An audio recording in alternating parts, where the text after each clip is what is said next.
BNP কেন উনাকে on করে না, যথাযথভাবে সম্মান করতে পারে না, যে উনি বিএনপিকে ওন করে বলতে পারেন আমি বিএনপি করি? এটা বিএনপির দুর্ভাগ্য না উনার, আমি জানি না।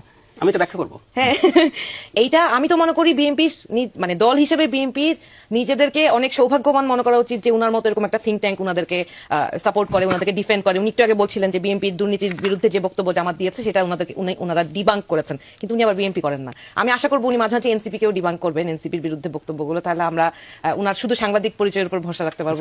আগে জাহিদ ভাই যেটা বললেন, ধরেন দেখেন উগ্রপন্থা বলতে বিজেপির সাথে আমাদেরকে একটা পার্থক্য করলেন, আবার বলেন বিজেপি উগ্রপন্থী, আমরা উগ্রপন্থী। এবং উগ্রপন্থীর সাইন বলতে কি কি বুঝাইলেন? প্র্যাকটিসিং মুসলিম, শরিয়া আইন চাওয়া, ইসলামী দল হওয়া। উগ্রপন্থা তো এগুলো না। উগ্রপন্থা হলো আমার মতকে অন্যদের উপর চাপিয়ে দেওয়ার চেষ্টা করা, অন্যের জোর করে চাপিয়ে দেওয়ার চেষ্টা করা। এইটাই তো এখন গত 16টি বছর আমরা দেখেছি আওয়ামী লীগ এটা করেছে। সেই আওয়ামী লীগ যে কথাগুলো বলতো বিএনপিকে, এক্স্যাক্টলি এখন সেম কথাগুলো আওয়ামী বিএনপি লোকজনের কাছ থেকে আমরা শুনছি। এটা আনফরচুনেট। বিএনপিকে যেভাবে আক্রমণ করা হতো যে জামাতের সাথে জায়গা নষ্ট হয়ে গেছে, এখন বিএনপির লোকজন বলছে এনসিপি আমাদের সাথে এসে নষ্ট হয়ে গেছে, সংঘর্ষে বলে লোহা ভাসে। বিএনপি আমাদের সাথে যে 16-20টি বছর ছিল তাদের তো একেবারে নষ্ট হয়ে যাওয়ার কথা।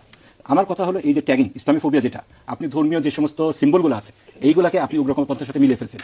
যারা নির্বাচন কমিশনের সিদ্ধান্তের আগ মুহূর্তে যে নির্বাচন কমিশনকে ইনফ্লুয়েন্স করে তাদের পকেটে। কারণ আপনি দেখেন আজকে করাইল বস্তিতে একজন সম্মানিত চেয়ারপারসন গিয়ে যেই প্রণোদনার কথা বলেছে সেটা আচরণবিধির লঙ্ঘন, স্পষ্ট আচরণবিধির লঙ্ঘন। কিন্তু এই কথা যদি আজকে এনসিপির কেউ বলতো তাহলে এখানে ইনারা বসে প্রতারক গালি দিত। শিক্ষিত মানুষ, আমি মনে করি একজন শিক্ষিত অন্ধ মানুষ অশিক্ষিত অন্ধ মানুষের চেয়ে অনেক বেশি খারাপ।